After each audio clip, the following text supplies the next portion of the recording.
Gana xoolal congolais yi bu leen may dara si milieu terrain bi yak Papa Gueye génne leen jaasi yi congolais yi yàpp la ñuy lekk moo tax ñu yaakaar ni ñooñu gën a dëgër ñun ñoo leen gën a dëgër de ñun ay mbaxalu Saalum ak ay ceebu ñebe la ñuy lekk xoolal Gana jox ma Sadio Mané Sadio yéen a leen gën a wow de xam nga li ma la wax bu baax a baax yaa Krépin Diatta sud du Sénégal ngeen jugee ñànkatan ak diwtiir ngeen dóor ba wow kongu yéen a leen gën a xeere de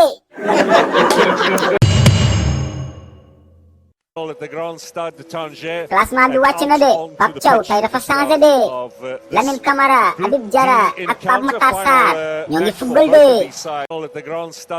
ayca gars yi nañu dóor jël pee xool ku ñeme lekk avance bi gars yi beneen yi dañuy football de dañuy football bu leen leen xeeb gis nga leen nu ñuy tikki takawee ku franc am na de Diouf bàyyil Krépin Diatta dóor ko moom tànk bu neex la yor tànk bi comme lem Krépin Diatta Krépin aj na bal bi mais Krépin lu muy def nii ci xanaa day aji mango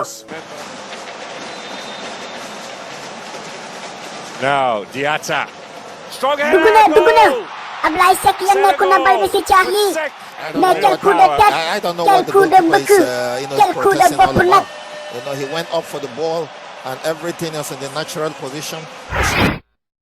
gaa yi deuxième mi-temps bi dugal leen lu bari de congolais yi ñoo mën a 2-0 te bu ñu dugalaatee ñoom ñooy jël pay Sadio Mané ràccal na ko centré na ko Habib Diallo dugal na ko Habib Diallo cokotaan na kan yi Habib Diallo cokotaan na kan yi That's a wonderful pullback. Left-footed finish as well. Ibrahima Mbaye dem na de dafa gaaw de tey mu rey leen Chérif jox ko profondeur Mbaye dem na penalty arbitre nee na penalty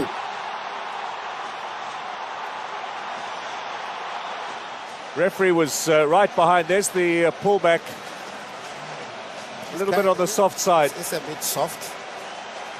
And he has already lost. Turkey played in Red Star Belgrade previously, played in China as well. He's got a chance for his second of the tournament. 3-0 pour le Sénégal.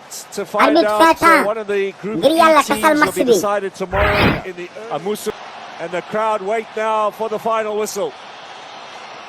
There it is. All over. Senegal. Papa Thiaw Zori seen yaram yi mu ngi metti na leen gars yi toggal baxalu biiru xar waaw loolu lañ soxla dañoo soxla vitamine baxalu biiru xar wala suppu yeelu mbote